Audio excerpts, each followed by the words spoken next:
buenas noches, bienvenidos una vez más al Nido de la Garza. Y en el terreno de las historias de los que cuentan la historia, el día de hoy estoy con un personaje que es sensacional porque crea todo tipo de emociones a quien lo ha visto y a quien sobre todo lo escucha todas las mañanas, porque o lo amas o lo odias. Es un periodista incisivo, es un periodista que yo creo que no existe tapón para la boca que él tiene y tiene una particularidad. Contrario a los periodistas actualmente, que muchos hemos brincado de los medios tradicionales a lo digital, él surgió de lo digital y es Luis Cárdenas que está esta noche conmigo. ¿Cómo estás, Luis? Ay, ¿cómo estás, Mónica? Muchas gracias. Eres muy generosa con todo lo que dices. No, al Gracias contrario. por la invitación. Es un honor. Un honor conocerte. No te había conocido y es un honor conocerte, hacer clic, hacer match y pues ya puesto para estar aquí en el nido. Felices de la vida de tenerte y de contar la historia de alguien que cuenta muy poco su historia, porque de ti sabemos muy poquito. Lo trato de ocultar, particularmente por miedo a la DEA, a los más buscados. Claro. Entonces, pues hay cosas que no puedo De los decir que, por cierto, por te mi gusta hablar libertad. bastante. De los más buscados. De los más buscados, sí. Y saludos a mis amigos de la DEA. Oye, De ¿tú eres psicólogo. comunicador de profesión? No, Cuéntame. soy abogado. ¿Qué? Sí, soy abogado. Órale. Imagínate lo que sería un mundo sin abogados. Yo soy abogado. Estudié Derecho. ¿En dónde? Primero en la Universidad Nacional Autónoma de México, Ok. en la UNAM. Estuve un par de años en sistema escolarizado. Luego me tuve que cambiar a sistema de universidad abierta. Ok. Y después terminé prácticamente la carrera, pero me faltaban algunas materias. Y ya ejerciendo y todo, terminé titulándome en una universidad, que es la Universidad de Puebla, a través de un examen. Pero sí, yo soy abogado. Esa es mi carrera. De profesión. De profesión. ¿Y en qué momento decidiste que sí te ibas hacia los medios o empezaste a jugar con YouTube? ¿O cómo comenzó esta aventura? A ver, la neta, yo empecé, y lo puedo decir porque el delito ha prescrito, vendiendo discos piratas en un mercado. No inventes. Te lo juro. Hoy día todo el mundo tenemos Word, Excel, PowerPoint. Sí. Pero- y seguimos la campaña de Dino a la piratería. No, di no a ¿verdad? la piratería. Pero ahorita tú compras eso, ¿qué te gusta? Con 100 pesos al mes de licencia. Sí. En el año 2000, cuando esto empezaba, en el 99, por ahí, cuando las compus Claro, empezaban, claro. tener un Office, o sea, tener la licencia realmente de un Word, Excel, PowerPoint y esas cosas, te costaba, no sé, 10,000 pesos. No todo el mundo lo podía pagar, muy poca gente lo podía pagar. Así que yo empecé vendiendo discos piratas de software en Querétaro, en el Mercado de la Cruz. Porque mi padre, que en paz descanse, decía que yo era un desmadroso de primera. Y tenía razón. Yo creo que sí. Lo sigo siendo. Sí. Pero entonces, para no morir de hambre, así me lo dijo, te voy a meter a que hagas algo de provecho. Y me metió A a, la piratería. estudiar. Ah. No, a la piratería no. Ahí me metió después otra persona. Me metió a estudiar computación, una carrera técnica. Ok. Entonces soy analista, programador, no sé hacer nada más que programar quizá 2 o 3 cosas en BASIC. Y para que me dieran este título del CCPM, Centro de Computación Profesional de México, yo tendría 16 años más o menos, tenía que hacer un servicio social. Para hacer ese servicio social me aceptaron en una tiendita de computadoras de las primeras que empezaban y empecé a armar computadoras. Me enseñaron a armar computadoras, limpiarlas, arreglarlas, etcétera, etcétera, etcétera. Tenía 16 años, insisto, iba a cumplir 17 a lo mejor. Era bueno, me gustaba mucho. Y el señor, el Inge, me dice un día, ¿quieres ganar dinero chingón? Así me dijo. Y dije, pues sí. Y como era menor de edad, Moni, me pone a vender discos piratas, porque además tenía sentido. Los discos piratas eran de él. A mí me ponía a venderlos, yo me llevaba una tercera parte de la venta a los 17 años. Y si me llegaran a arrestar, pues eras menor de edad. Entonces no había mucho problema. O sea, estaba pensado hasta en eso. Y sigue pasando hoy día, ¿eh? Hay muchos de estos casos en donde los vendedores Totalmente. son menores y lo hacen precisamente adrede por ese asunto. Pero, a ver, yo no me considero víctima en ese sentido. Me encantó. O sea, entender cómo armar el puesto, pararte muy temprano, realmente echarle, o sea, ponerte a hacerlo, vender a la gente, etcétera, fue muy divertido, fue muy interesante. Yo vengo de ahí. Ahí empecé O realmente. sea, tú vienes de la corrupción. Fíjate, tú que Yo eres tan vengo de la crítico, corrupción. Tú que eres tan crítico de la corrupción, vienes de Vengo de la corrupción, vengo de la cloaca. No, vengo de la realidad de este país. Eso es lo que te iba a decir. Vengo de la Quizá realidad. a partir de ahí eres tan crítico con tus críticas, que son tan incisivas, porque lo viviste en carne propia entonces. Aquí en México a veces pecamos, particularmente los que vivimos en el Valle de México, de pensar que todo es una zona muy chiquita. Cuando te mueves entre Coyoacán, Santa Fe, Polanco, etcétera, La Condechi, pues a veces es muy fácil perderte en la realidad de un país que tiene un promedio de 7,000 pesos de ingreso mensual. Yo ganar 7,000 varos de ingreso era un sueño. Porque con toda la piratería no ganabas eso. O sea, estás dentro de la banda, lo haces para salir adelante. El tema de echarte unos tacos, por ejemplo, pues era un premio, era como una cena, ¿no? Y hay mucha gente que ya lo da como por sentado y nos olvidamos de ese país que la neta está muy, muy lacerado, muy herido y que requiere, pues, tener empatía. ¿Tú eres de la Ciudad de México? Sí, nací en la Ciudad de México. ¿Hermanos? Tengo una hermana, Ceci, es menor que yo, como por 4 años más o menos. Nací en México, pero muy chavito me fui a vivir a Querétaro. Bueno, me fueron a vivir a Querétaro, mis papás me llevaron allá, ¿no? ¿Por el La trabajo familia de se tus fue. papás o por qué se fueron a Querétaro? Qué divertida y qué intensa y qué profunda pregunta. ¿No tienes mezcal? ¿Quieres? Sí no. tengo. Aquí puede faltar el aire, pero no nunca el mezcal. Ah, ¿Quieres no, mezcal? bueno, Te ahorita lo nos sirvo, echamos ¿de uno. veras? No. Es que me tocaste ahí con. ¿Por qué se fueron a Querétaro? ¿Por el trabajo? No. ¿Sabes por qué? Mi papá era espérenme, músico. Voy por el mezcal. De plano. Sí. Ya sí se va a poner esto. No, sí. No, bueno, ya. ¿Quieres? Claro. Pues ahora sí, salud por las No, pues preguntas salud delirantes. por las preguntas delirantes. Me decías por qué nos habíamos ido a Querétaro. Hubo varias cosas. Mi papá quería vernos crecer. Mi papá fue músico. Él trabajó con Manuela Torres, Vicky Carr, José José. Mi mamá En algún fan momento de con Luis Vicky Miguel. Carr. Ah, bueno, pues mi Fan, papá tiene yo todas las crecí fotos. oyendo a Vicky Carr, claro. Con Vicky Carr. De hecho, él es arreglista de algunas canciones de Vicky Carr. Wow. Mi abuelo igual es una familia de músicos. Yo nada más toco la puerta y mal, para acabar de fregar. Pero mi familia es una familia de músicos y mi papá hubo un momento en el que dijo que ya no quería seguir en ese tráfago, en ese trajín de las giras y que quería ver a sus hijos crecer. Y entonces nos fuimos a Querétaro, pero hubo un problema. Había que vivir de algo, ¿no? Claro. Entonces, pues ya no estaban las giras. Pero Ya pues no ya había tampoco lana. tuvo tiempo para vernos crecer mucho. Él se dedicó a dar clases de música y se enfocó en las clases de música durante mucho tiempo. Nos veía más, obviamente, que si estuviera de gira, pero pasamos en ese momento crisis económicas fuertes, pero la libramos al final. Yo no sé porque yo no tengo hijos y de hecho no quiero tener hijos. Tengo 40 años de edad y a lo mejor me cuesta mucho trabajo poderlo entender como padre. A mi padre lo entiendo hoy mucho más, ya 4 años después de que partió. Lo entiendo como persona, lo entiendo como hombre. Vas entendiendo muchas cosas. O sea, como una empatía de un ser humano, de un hombre, en el que dices, dejo todo por ver a mis hijos crecer. Yo no lo dejaría. Pero yo no tengo hijos, Mónica. Claro. Oye, sí está muy cañón el nido. No. Nos llevamos 10 minutos y ya te estoy aquí Sí, contando bueno. todo. Oye. ¿Qué poder tienes? Me das miedo. Oye, ¿y qué papel jugaba tu mamá? Mi madre se dedicó a criarnos durante varios años, como hasta, no sé, yo habré cumplido como 14, 15 años. Y en ese momento ella decidió entrar a trabajar como asistente, recepcionista, en un hospital. Actualmente sigue trabajando ahí. ¿De verdad? Sí, ella sigue trabajando ahí, le encanta. Y ella no es enfermera, no es médico tampoco. Ella está en la recepción. Y le toca ver cada chisme. ¿Un hospital público o privado?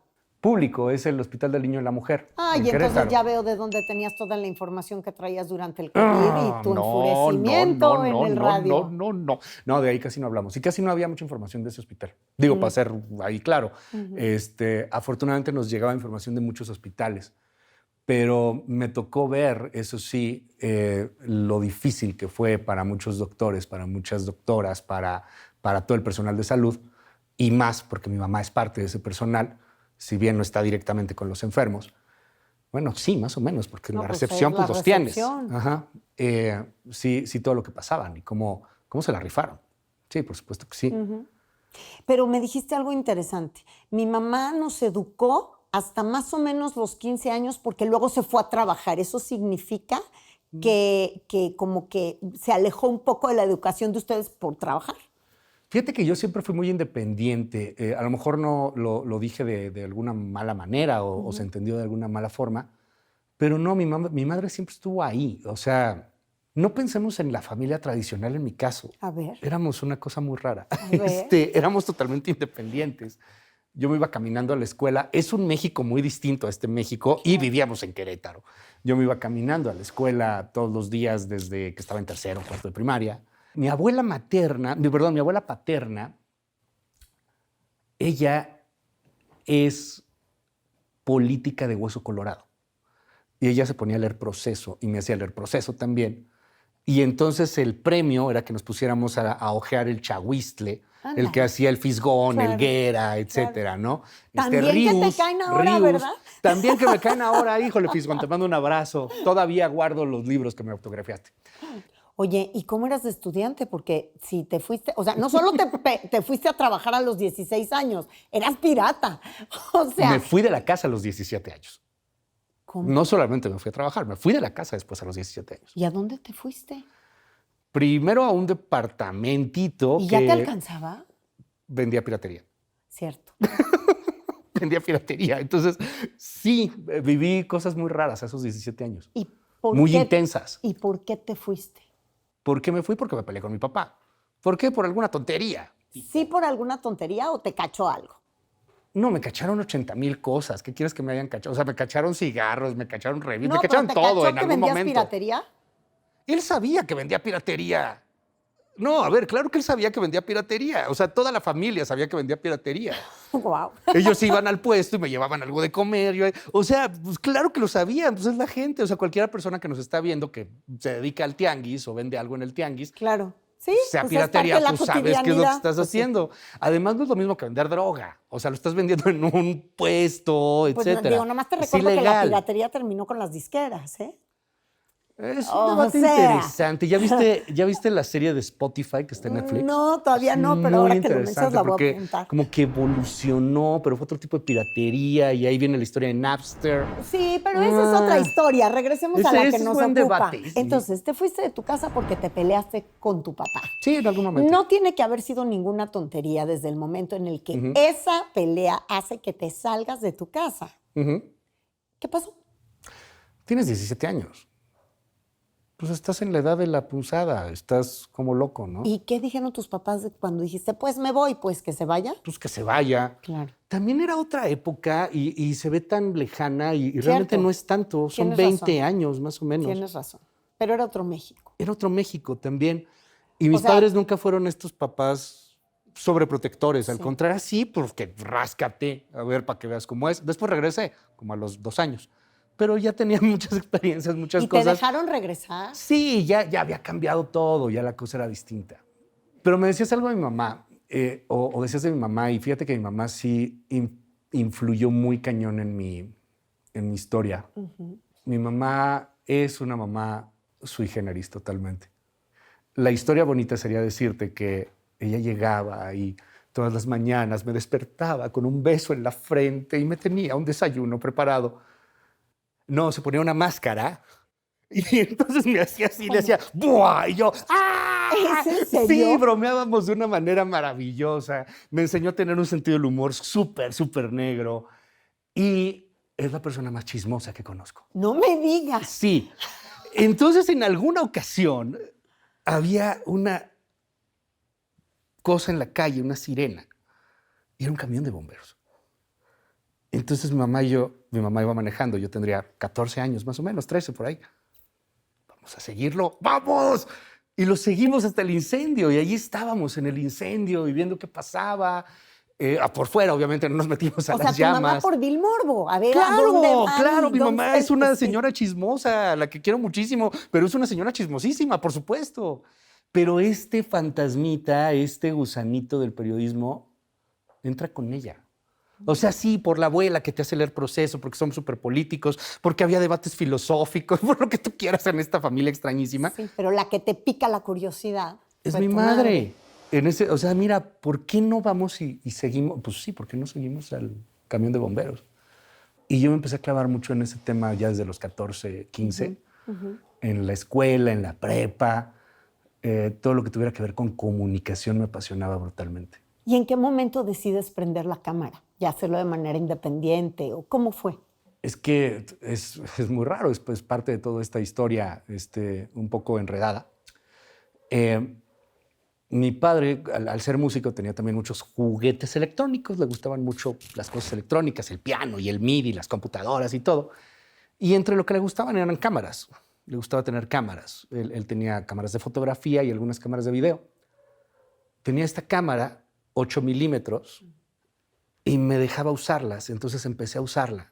Y yo tendría como 11 años y tenía la posibilidad de conectarle un micrófono. Entonces iba y entrevistaba a gente en la esquina de mi casa porque chocaban constantemente.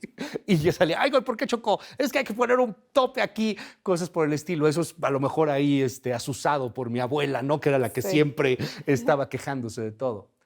Y así comenzaste a subir tus opiniones Bueno, y tú dijiste, ¿quién sabe subirlas quién? no, porque tenía 10 años y no existía internet No, siquiera. no, entonces no. No, ya cuando empiezo a subir opiniones, yo me había salido de mi casa, ya había regresado, ya otra vez estaba afuera, ya estaba haciendo mi vida de adulto. Eh, Estudié Derecho, como te decía, Moni, y luego pasa algo muy interesante.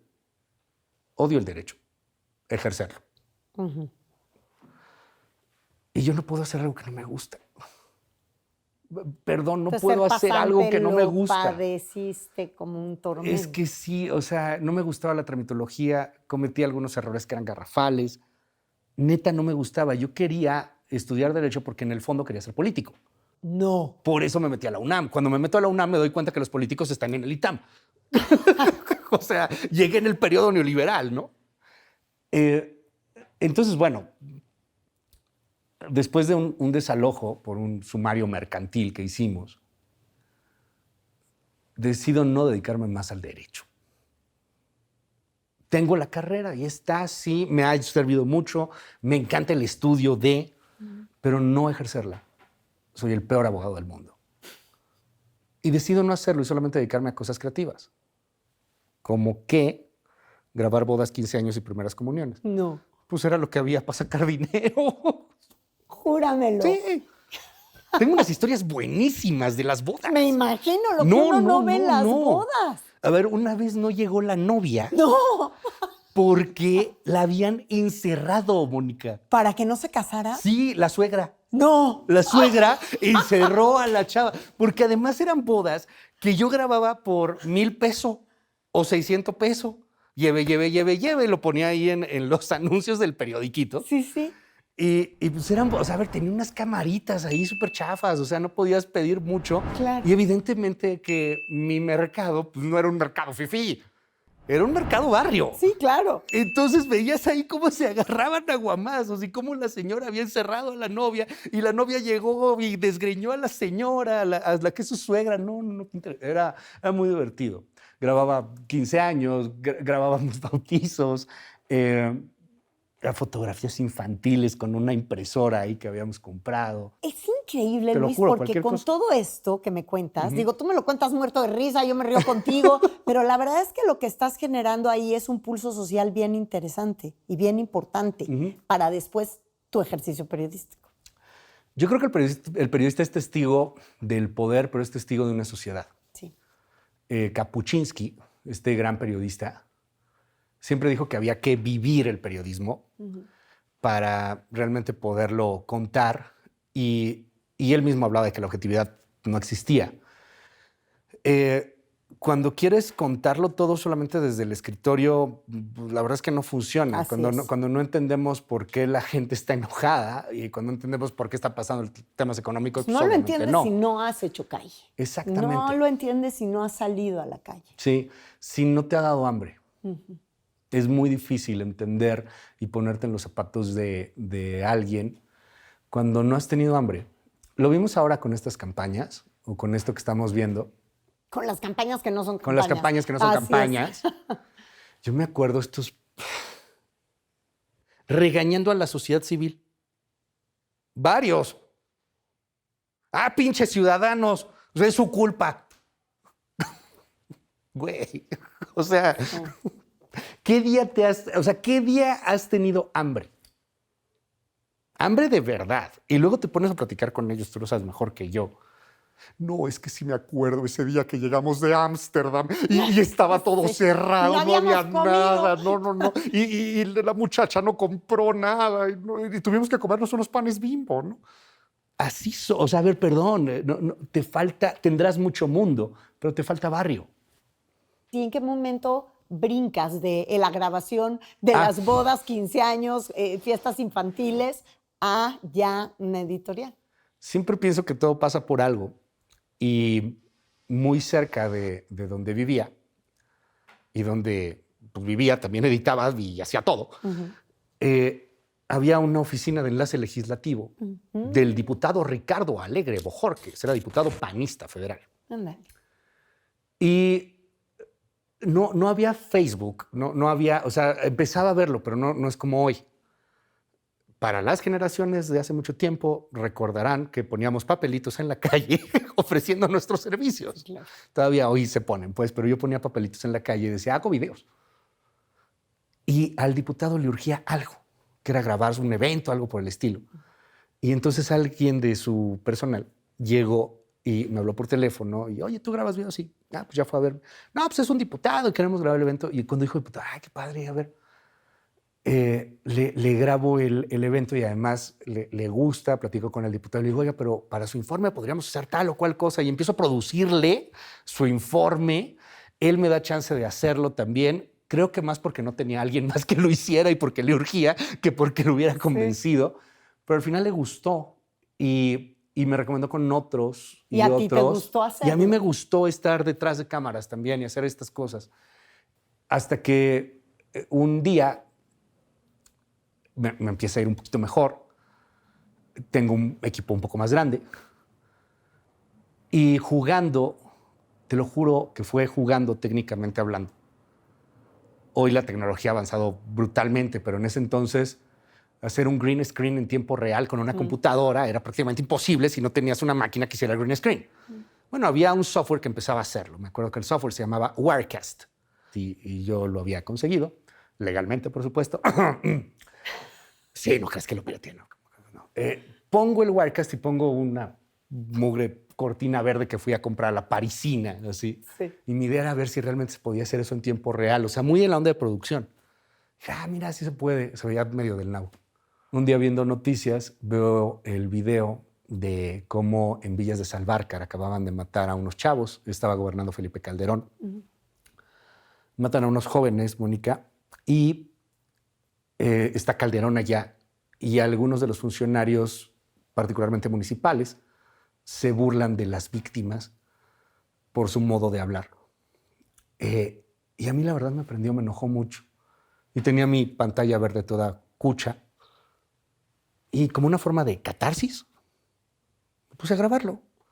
Y ahí sí lo subí, sin esperar absolutamente nada. Nada. Y al día siguiente hice otro, y luego otro. Estoy hablándote de 2011. YouTube no es lo que es ahora. Claro. O sea, eran estos inicios de Internet. Sí. Y ahí la cosa cambia. Y ahí es en donde empiezan a viralizarse esos videos. Empiezan a pasarlos por correo electrónico, no había WhatsApp. Entonces, bueno, pues ahí empieza.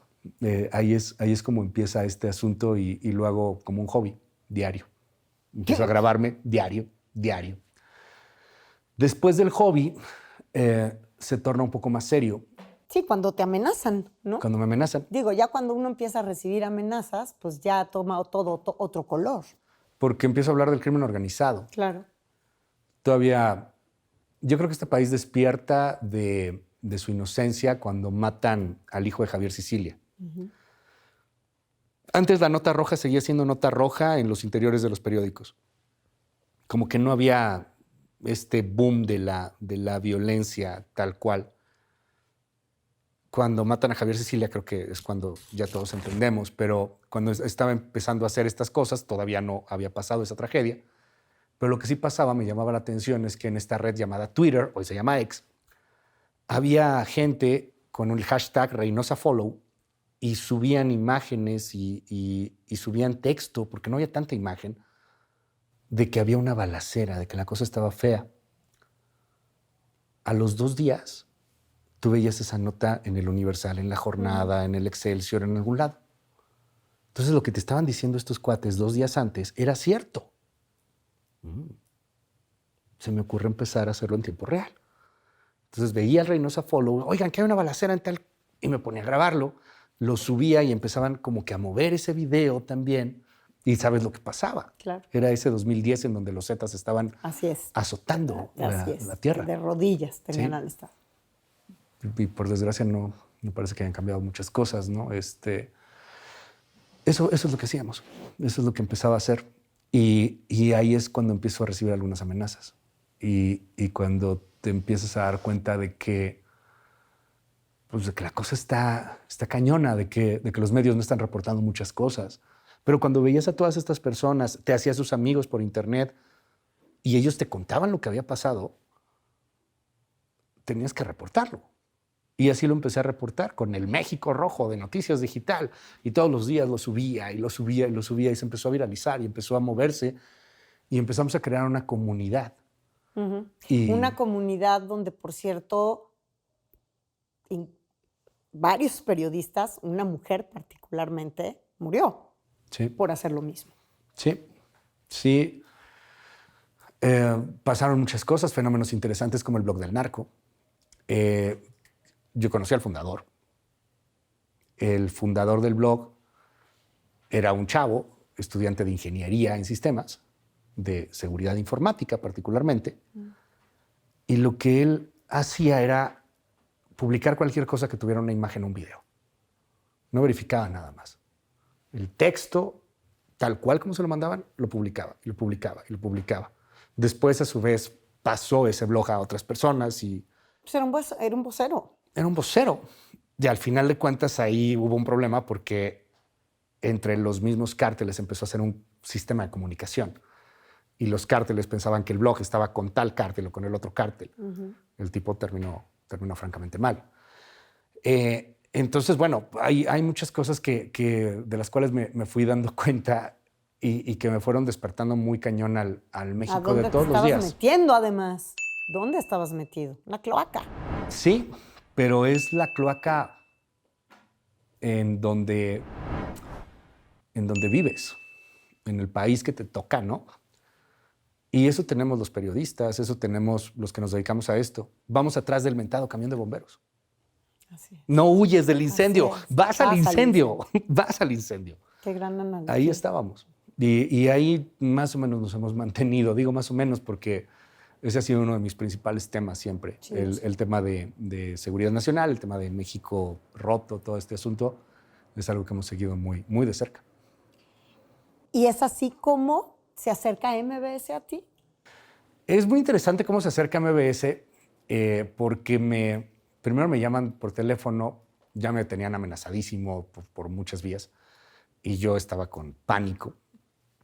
Y me llaman y me dicen que me ofrecen hacer un piloto con Fernanda Tapia. Y yo, me quiere secuestrar, güey. Fernanda es capaz. Me quiere secuestrar. Sí, es capaz. Sí, no me quiere secuestrar. Digo, no, güey, no creo. O sea, no voy a ir a México, a donde me estás, no voy a ir. Necesito saber que sí es Fernanda. Entonces Fernanda me sigue en Twitter y me manda un privado y les digo, bueno, pues igual y sí es. Total que vengo a hacer el piloto con Fernanda. y salió muy padre. MBS había visto los videos, le gustó ese estilo y, y quiso hacer una apuesta que hemos hecho a lo largo de muchos años. MBS es mi casa, es una empresa a la que le debo absolutamente todo. Es una empresa que cambió mi vida. La familia Vargas cambió mi vida por completo y le apostó a la buena. Es cuando te das cuenta que no todas las teorías de la conspiración son ciertas y que todo hay un poder ahí que quiere manipular. No, a ver, le apostó a lo bueno, apostó a un fenómeno que se estaba dando y bueno, pues terminamos haciendo pues un gran trabajo en conjunto durante los últimos años. Sí, porque el crecimiento fue meteórico. O sea, llegaste y te dieron un espacio pues, digno, pero chiquito. Era el coconductor de Fernanda Tapia. Exactamente, primero. Y luego te quedaste ya tú con un espacio, pero no me acuerdo si era al mediodía o en la tarde. Al mediodía, de 1 a 3 de la tarde. Exacto. Con un miedo de la chingada. Fíjate, esa anécdota es bien interesante. Llego a MBS, de verdad no lo creía. No creía muchas cosas. Creo que todo pasa por algo. Yo barría mi casa viendo MBS y decía, ay, qué padre, va a ser bien padre estar ahí en algún momento. Pero nunca me imaginé que algo así fuera a pasar. Cuando me invitan, yo siempre pensé que a los 10 días me iban a correr. A los 15 días me iban a correr. ¿Por qué? Porque alguna estupidez diré, o sea, algo, o sea, yo siempre dije algo va a estar, sí, ya, o sea, ya, la vaca, ya valió madre, sí, ya. Y empiezo con las del estribo con Fernanda y al mes más o menos me ofrecen, me dicen, oye, queremos hacer algo, queremos que empieces a agarrar cancha, que te empieces a entrenar, que te familiarices con el medio y te queremos dar un programa que no escuchaba ni mi mamá por el horario, ¿no? Claro. O sea, era de 10 a 11 de la noche y se llamó Informe MBS, que fundó Mariano Domínguez y tu servidor. Sí. Fundamos ese Mariano, programa. mi compañero de primaria, ¿verdad? Sí, no, Mariano Sí. y tú, sí, o sea, hicimos ese programa, Informe MBS. Y ahí hablábamos, pero del narco, pero de política, pero de muchas cosas. Hay una frase que tengo grabada en el corazón y me la dijo Alejandro Vargas en su momento, diciendo, el secreto de todo esto es que te la creas y que no te la creas. Claro. De eso se trata y de que te diviertas. Cuando esto deja de ser divertido, deja de ser divertirnos, de que, o sea, que realmente sea emocionante, en el momento en que deja de ser emocionante ya valió madre. Ya no sirve. Y me encantó. Me encantó y ha sido mi mantra, mi máxima, mi axioma. Esa frase siempre, el créetela, pero no te la creas. Porque aquí es bien fácil subirte al pinche banquito. Uy, valió sí. Madre. Y al éxito valió se acostumbra uno tan rápido, ¿vieras? No, bueno, comer 3 veces al día. No, bueno. Es bien interesante. A mí me gusta. Porque luego, pues, perdón, pero los espacios de la mañana son la primera. Yo me acuerdo que a mí la primera vez que me ofrecieron un noticiero matutino, yo dije, híjole, no, me tengo que parar a las 3:30 de la mañana a leer los periódicos. Yo honestamente no creo. Y quien lo hizo me dijo, a ver, el noticiero de la mañana es la primera noticia del día. O sea, ve el nivel de impacto que puedes llegar a tener, responsabilidad. Y finalmente quedaste colocado ahí. Después de varios años, más o menos como 7 años, que estuvimos en la tarde, cambiando muchos formatos, experimentando, y en donde esto se vale. No sé por qué hoy día todavía seguimos pensando que esto es ciencia exacta. Esto es un arte, esto es un oficio. Es un oficio. No son matemáticas, no es física cuántica, que aún así la física cuántica tiene mucho de imaginación. Esto se trata de imaginar, se trata de pensar, se trata de mover las cosas. Las audiencias nos han regañado y nos tienen desconfianza con justa razón, porque los noticiarios solamente le hablaban al poder. Y entonces, pinches noticiarios nomás lo escuchan los pinches políticos. Y la gente dice, güey, ¿a mí qué me importa que estén debatiendo una reforma que no entiendo un carajo? Sí, claro. Tienen toda la razón. Hay una encuesta interesantísima que hace Oxford Institute y Reuters al mismo tiempo. Es global. México está dentro de la encuesta. Y le preguntan a la gente si escucha noticias. 70% de la gente a nivel mundial rechaza conscientemente las noticias. Si está escuchando noticias, le cambia. Si ve noticias, le quita. 70% de la gente a nivel global. Tenemos una crisis. Sí. ¿Por qué pasa eso? Cuando le preguntan a la gente por qué está pasando esto, la gente responde, bueno, pues es que no les entiendo, no les creo. Y me da ansiedad. Les entiendo y les creo, pero lo que están diciendo no tiene nada que ver con mi vida. Otros dicen, me da ansiedad, es muy mala noticia. Entonces ahora lo que tenemos que hacer, creo yo, es, la gente tiene que saber que este país está cayéndose a pedazos en materia de seguridad, por supuesto que sí. Tiene que saber que hay fosas clandestinas, claro que lo tiene que saber. Pero tenemos que explicar por qué. Porque esto es importante. Tenemos que conectarnos con esas audiencias. Y ese fue el ejercicio que estuvimos haciendo durante muchos años y que seguimos haciendo hoy en la empresa y que hacemos en los espacios en los que estoy. Sí, pero también tú tienes una cruzada profesional y personal. Tienes un juego que para mí es hasta psicológicamente medio perverso de tu parte, porque tú mismo lees. O sea, tú tienes esta audiencia dividida entre los adoradores de la 4T y los odiadores de la 4T, pero todos te mandan mensajes buenos y horribles y los lees todos y los disfrutas igual. Es muy Entonces, divertido. ¿no vas al psiquiatra? No, voy al psicólogo. Muy bien. Llevo Bueno, por lo menos 9 te años atiendes. yendo al psicólogo. Sí, no, llevo 9 años yendo al psicólogo. Yo no, toda sí, la por supuesto. vida, salud. Sí, o sea, no, salud. Bienvenido Sí, no, al club. Oye, O sea, sí. ¿no? Es que somos muy divas. Pecamos los periodistas, más los periodistas del hard news, de ser unas divas. No tendríamos por qué ser divas. Quizá el primer ejemplo de cuando trataban de ponernos en su lugar fue Molotov cantando que no te haga bobo Jacobo, ¿no? Y que no te haga bobo Jacobo. ¡Wow! No tendríamos por qué ser más o menos que nadie. Nosotros somos testigos. Tenemos que contar historias y esas son las historias de la realidad, no son ficciones. Y empatizar con nuestra audiencia. Pero sí he visto que en redes sociales tienes una capacidad importante de enojar a la gente. Sí, se enojan muy fácil. ¿Ha escalado? Sí, claro. ¿Sigues amenazado?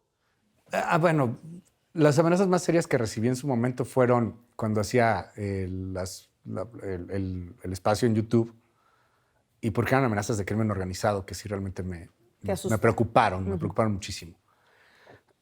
Hoy he recibido amenazas y todo el mundo recibe amenazas de alguna u otra forma, como que te mandan una fotografía de una pistola o de animales muertos o cosas por el estilo.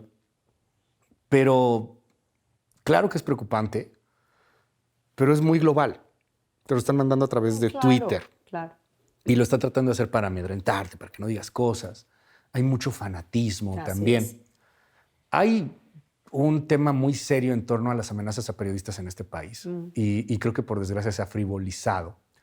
Que te mandan una fotografía es grave, por supuesto, no debería pasar, por supuesto, pero no está poniendo en riesgo tu vida. Seamos un poco más francos. Sí, claro, es que... Y me crucifican cada que digo algo así, me quieren linchar, ¿no? No, es que a los compañeros que están matando son compañeros... O a los que ya mataron. O a los que han matado en este país, a los cientos que han matado en este país. Unos son reporteros locales, que por lo regular tienen un enlace muy, muy fuerte con su comunidad. Sí, porque andan en calle. Ajá, que andan en calle. Y de ellos casi no se habla. Cuando llega a haber una amenaza a un periodista famoso, entonces se hace un escándalo. Hay algunas muy serias. Lo que le pasó a Ciro Gómez Leiva, pues que es súper serio. Fue un atentado con una pistola, etcétera, ¿no? Pero la mayor parte de los periodistas que son asesinados en este país tienen, por desgracia, muy poco foco. Solamente se habla de, mataron a otro periodista. Ay, qué mal, pum, se acabó. Y no nos vamos a la causa real. La causa real es que no hay protección sobre ellos. Y que en este país, con 99% de impunidad, como cuando mataban a las mujeres en Juárez, también puedes matar periodistas o puedes matar a quien tú quieras y le echas la culpa al crimen organizado y se han sacado. Hace un ratito, cuando apenas comenzábamos la entrevista, me dijiste, mi papá que en paz descanse. ¿Cuándo murió tu papá? Murió en 2018. los últimos días, no tengo la fecha exacta, no la he querido, nunca me la he querido guardar. Puedo buscar mi teléfono y buscarla. No me gusta recordar la fecha de muerte y no es porque esté peleado con la muerte, para nada. Pero murió en los últimos días de septiembre de 2018. Sí, murió de una manera, pues un tanto triste. Murió en su cama. Él tenía diabetes y de pronto ya se descuidó, se dejó ir. Ya no le importaba nada. Y había perdido un ojo, había perdido un riñón, estaba muy mal. Y bueno, mandó una especie de mensaje de despedida unos días antes. Pero mandaba frecuentemente cosas así. Uh-huh. Y después, un día me hablan por teléfono y me dicen, pues tu papá está muerto, ¿no? Tu papá se fue. Lo encontraron en su casa. Sí, hace ya algunos años. ¿Y qué fue para ti recibir esa noticia? Ay, esto sí nunca lo había contado públicamente.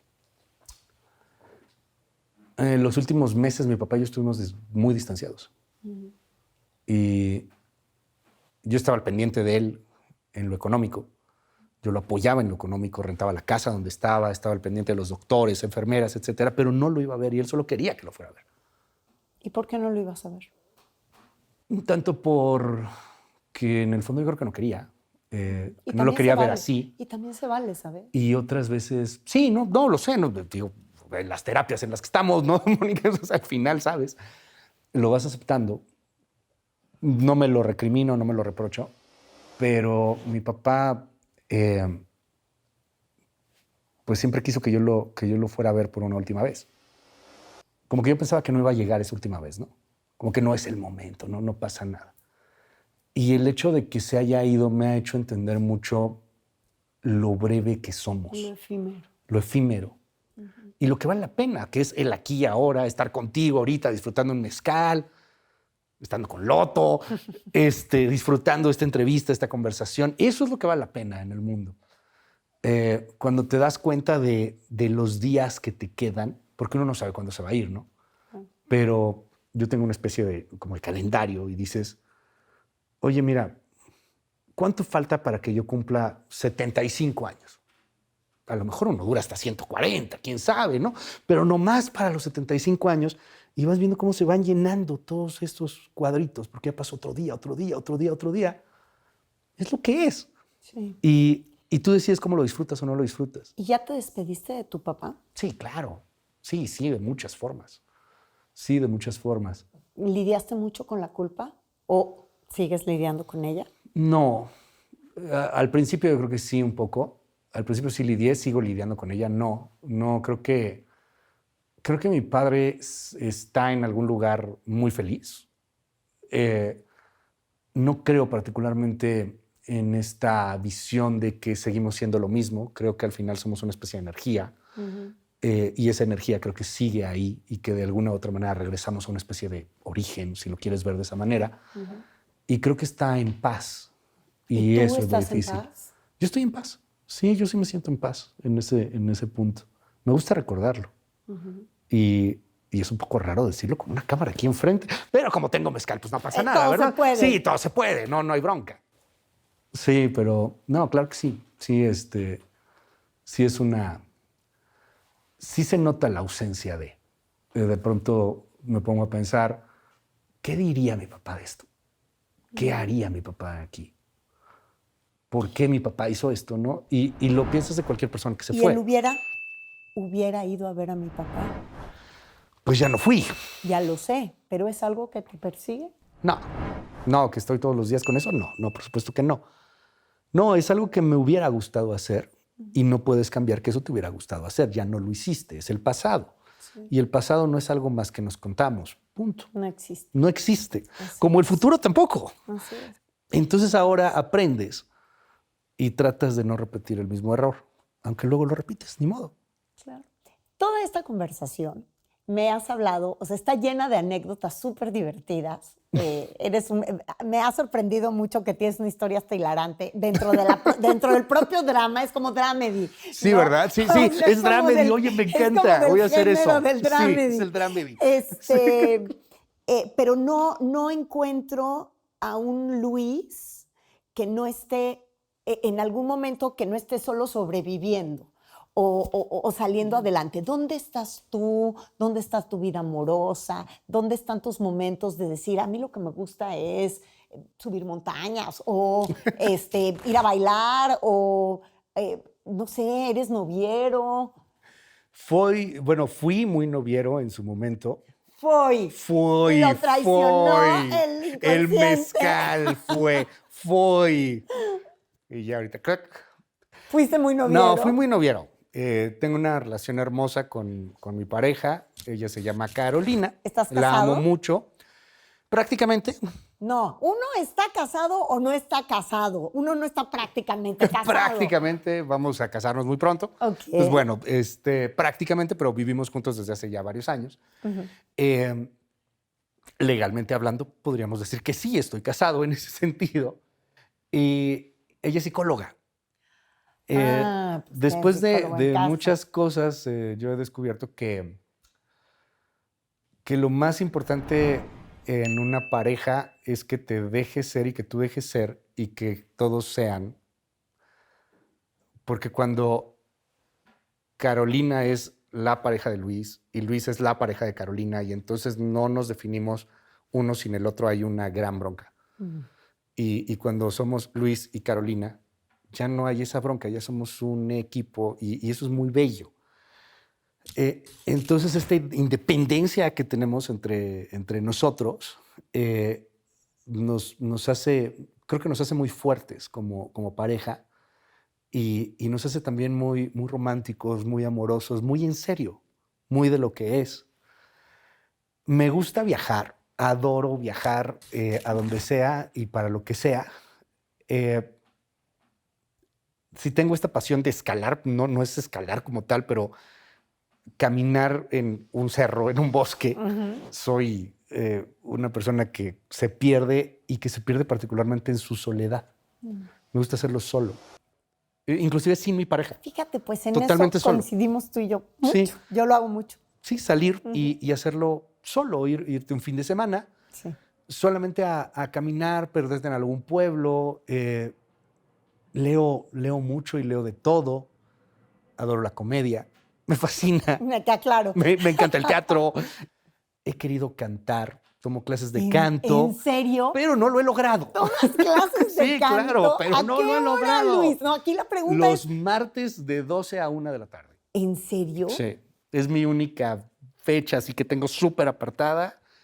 Y muchas veces por el trajín, pues no se logra. ¿Y qué tipo de música? Solfeo ahorita. Puro solfeo. Do, Llevo re, mi. 6 meses.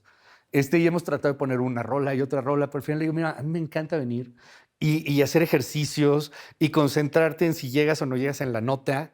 Y ya de repente en la noche, en algún karaoke, en algún fin de semana, pues ahí me pongo a ver si sale o no sale. Nunca sale. En mi cabeza se escucha mejor, por supuesto. Pero nada más, sí, no, me fascinaría tener un hobby. Nunca lo he podido tener así como tal. ¿Por qué no quieres tener hijos? Lo decidí muy joven. Esto creo que tampoco lo había dicho públicamente. Yo decidí no tener hijos. Yo me operé a los 19 años de edad, más o menos. ¿A los 19 años te hiciste la vasectomía? A los 19 años me hice la vasectomía y fue un tema... ¿Pero qué médico te hizo la vasectomía a los 19 años? Es legal, la Constitución te No, garantiza... yo sé que es legal. No, yo no me voy a poner aquí a debatir la legalidad de lo que hiciste. No, pero es que lo que tú me acabas de decir es bien interesante. Pero creo que un médico te hubiera dicho, oye, espérate, mi rey, tienes 19 años, a lo mejor me a los lo 25, dijo el Centro de Salud en Querétaro. A lo mejor a los 25 piensas diferente. Me lo dijo el Centro de Salud en Querétaro. Y tuve que ir a ampararme. O sea, nada más a meter un documento, porque ni siquiera llegó a amparo. Cuando dije, me voy a parar porque no me quieren hacer la vasectomía. Y sí, me la hice. Porque dijeron, oye, este está loco. ya, bye. Me hicieron tomar 2 pláticas, eso sí. En el centro de salud es gratuito, además. Claro. No te pueden cobrar nada.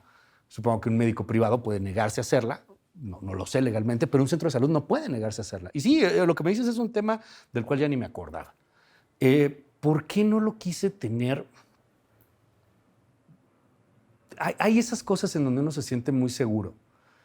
Y yo no sé por qué si hoy está este debate, y no estoy criticando nada, solamente que si está este debate de yo no me siento identificado con tal o cual género, yo me siento tal o cual, porque se cuestiona de pronto mucho de... En la paternidad, yo no me, yo no me sentía identificado con ser papá. Estoy totalmente de acuerdo contigo. O sea, y admiro a los papás. Totalmente admiro de a los acuerdo. papás y quien lo hace mi sobrina, ¿no? Mi hermana, mi cuñado. Oye, qué padre, ¿no? Yo no me veo ahí, o sea, no me he visto nunca como un padre. Okay.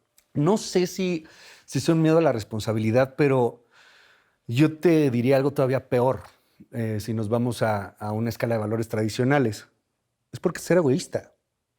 Soy una persona sumamente egoísta en ese sentido, a lo mejor. Y me gusta mi espacio. Me gusta estar conmigo, me gusta estar para mí, me gusta estar para mi pareja. Y ese espacio o ese amor, si lo quieres ver, siento que no sería sincero compartiéndolo con un hijo, porque no quiero tener ese hijo. Okay. Es que por eso eres Mónica Garza. O sea, de verdad encueras a la gente. ¡Ay! Y todavía no empezamos. Señorita, ¿por qué hace eso? ¿Y qué pasó con tu pareja cuando le dijiste, oye, bueno, pues creo que ha llegado el momento de decirte que yo tengo vasectomía y que tú nunca vas a poder ser mamá, al menos no conmigo? Tenía 19 años, no tenía ese tema en ese momento. No, en ese momento Ajá. no, pero tu pareja no es tu pareja desde los 19 años. No, para nada. A lo largo de mi vida, con distintas parejas, pues siempre ha sido ese un tema muy claro. O sea, porque además... O sea, como, hola, mucho gusto, soy Luis Cárdenas. Y tengo vasectomía. Y hay algunas ventajas al respecto del tema. Sí. Pues sí, o sea, pues soy quien soy, o sea, esto es lo que es, ¿no? Entonces no puedes pedir otra cosa. Entonces, no tanto como que, hola, tengo la vasectomía. Pero pues sí es algo que se platica a la segunda, tercera ocasión, ¿no? De que nos vemos. Pues es algo muy claro y ahora seguramente ya no será necesario que sea la segunda o tercera ocasión. Gracias a tu programa. Sí. Entonces visualizar una familia y los hijos, pues eso no va conmigo. Okay. No, al contrario, más bien hubo cosas muy sinceras, por ejemplo, ¿no? O sea, gente con que dijo, ok, bueno, pues yo sí quiero, pero no ahorita. Okay. Cosas por el estilo. Sí, pero no, nunca fue un asunto que marcara necesariamente una continuidad o no. Yo creo que una de las cosas más valiosas en la vida de un ser humano es la congruencia con la que vives tu vida y la verdad con la que vives tu vida. Y no, porque vivimos en un mundo donde el pretender ser es un arte para encajar. Claro. Y eso nos separa de nosotros, Luis. Entonces, yo creo, por eso te decía hace rato, no te lo pregunto en un ánimo de juicio. No es un juicio, es un explorar una persona que se dice la verdad. Sí, claro. ¿No? O sea, si encajas o no, pero uno de repente, y sobre todo en el medio en el que nosotros nos desenvolvemos. Es una hoguera de vanidades, pero sí. Ajá. Sí. Y es un hacer todo lo posible por encajar en ciertas condiciones para poderte acomodar en donde estás y llegar a donde estás. Pero hoy día creo que se tienen que romper esos moldes. Poco a poco las cosas se han ido rompiendo y el statu quo quiere que todo siempre esté de una sola manera, una mole estática. En esta hoguera de vanidades y en este medio donde nos desenvolvemos, en donde, perdón, pero la hipocresía está a la orden del día, el hecho de que uno sea sincero y de que sea real te hace ser una especie de diferenciador frente a los otros. Pero en medio de esta ilusión tan efímera, en esta entrevista debo confesar que yo he ido de sorpresa en sorpresa con mi queridísimo Luis Cárdenas, al que escucho Mónica, todos los días en la mañana, gracias. Al igual que cientos de miles de mexicanos, porque llegas a toda la República y allende las fronteras. Ay, no, hombre. Muchas gracias, Mónica. Muchísimas Muchas gracias, Luis, por aceptar venir. No, cuando quieras. Es un honor. Un honor. Gracias. Gracias a ti. Padrísimo. Qué gran Gracias. historia. No, hombre. Muchas gracias, Mónica. Gracias, Luis Cárdenas. Ay, muchas gracias. Ya no sé qué tanta babosada dije. No, qué barbaridad. O sea, pero pirata, pero casi narcotraficante. O sea, ¡guau! Esas nunca las vendí, siempre las regalé. ¡Guau! Vasectomizado a los 19 años. No, estoy... Rob me all my credit.